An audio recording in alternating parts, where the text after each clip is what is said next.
Welcome back to Yijin Hardware. In our last video, we discussed the ratio of cutting depth to feed rate in CNC turning. This time, we'll talk about one of the three essential elements of CNC turning, the feed rate, denoted as F. To understand what the feed rate is, we first need to define it. The feed rate refers to the distance the tool moves in the feed direction during one full rotation of the workpiece, measured in millimeters per revolution. It is a key factor in determining the surface quality and roughness of the machined part. The smaller the feed rate, the better the surface quality. In our previous video on tool nose radius, we explained in detail that theoretically, the surface roughness of the machined part is only related to the tool nose radius and the feed rate. If you missed it, feel free to review that video.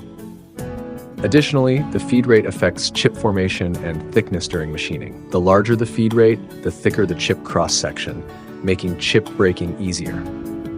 In actual production, one of the most significant roles of the feed rate is to shorten cutting time because the size of the feed rate F directly determines the duration of the machining process. Regarding tool life, a feed rate that is too small can lead to prolonged friction between the back of the tool and the workpiece, reducing tool life.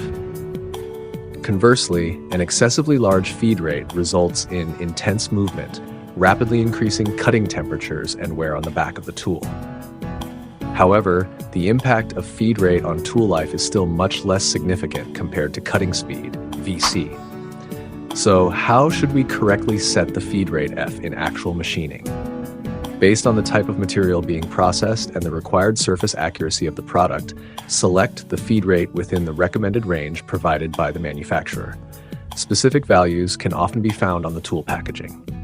In our next video, we'll discuss how to correctly and reasonably set the spindle speed for CNC turning. Subscribe to our channel to easily learn CNC knowledge and make a little progress every day.